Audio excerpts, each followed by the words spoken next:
Hello everyone, আশা করি আপনারা সকলে ভালো আছেন ও সুস্থ আছেন। পৌনে 4 লাখ শিক্ষক কর্মচারীর বৈশাখী ভাতার প্রস্তাব মন্ত্রণালয়। এ নিয়ে আপনাদের দৈনিক শিক্ষা ডটকমে একটি নিউজ প্রকাশিত হয়েছে। আজকে আপনাদের সাথে সেই নিউজটি নিয়ে বিস্তারিত আলোচনা করব। আর যারা এখনো আমাদের চ্যানেলটি সাবস্ক্রাইব করেন নাই, অনুরোধ রইল আমাদের চ্যানেলটি সাবস্ক্রাইব করে রাখার জন্য। চলুন ভিডিওটি শুরু করা যাক। এমপিভুক্ত শিক্ষা প্রতিষ্ঠানে ৩,৭৫,৫১৪ শিক্ষক কর্মচারীর বৈশাখী ভাতার প্রস্তাব আজ মন্ত্রণালয়ে পাঠানো হয়েছে। বৃহস্পতিবার মাধ্যমিক ও উচ্চ শিক্ষা অধিদপ্তর মাসে একাধিক কর্মকর্তা দৈনিক আমাদের বার্তাকে এ তথ্য জানিয়েছে। জানা গেছে, বৈশাখী ভাতার ৩,৭৫,৫১৪ জনের মধ্যে স্কুলে রয়েছে ২,৮৮,৮৯৩ ও কলেজে রয়েছে ৮৬,৬২১ জন শিক্ষক কর্মচারী।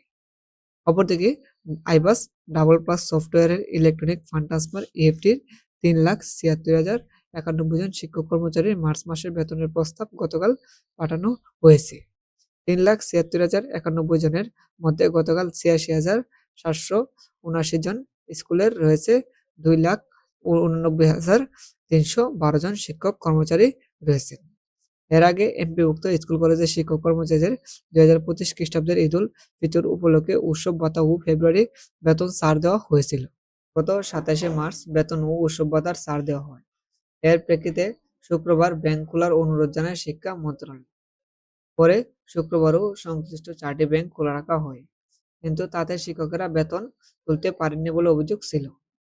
শিক্ষা মন্ত্রণালয় সূত্র জানায়, মোট ৩,৬৩,৫২৫ জন শিক্ষক কর্মচারীর উৎসব ভাতার প্রস্তাব মন্ত্রণালয়ে অনুমোদন দিয়েছে। এর মধ্যে স্কুলের ২,৭৯,৫০০ জন ও কলেজের ৮৪,০২৫ জন শিক্ষক কর্মচারী ছিলেন। এর আগে এমপিভুক্ত শিক্ষকদের ডিসেম্বরের পঞ্চম ধাপ, জানুয়ারির দ্বিতীয় ধাপ এবং ফেব্রুয়ারির বেতন ও উৎসব ভাতা যত দ্রুত সম্ভব দেওয়ার চেষ্টা চালিয়ে যাচ্ছে বলে জানিয়েছে মাধ্যমিক ও উচ্চ শিক্ষা অধিদপ্তর মাসি। গত সপ্তাহে শিক্ষকদের এমপিও স্যারের প্রস্তাব মন্ত্রণালয়ে পাঠানো হয়। এই কাজের জন্য শুক্র শনিবারও অধিদপ্তরে কাজ চলমান ছিল। মার্চ মাসের বেতন ঈদের আগে দেওয়ার কাজ করছে শিক্ষক কর্মকর্তারা।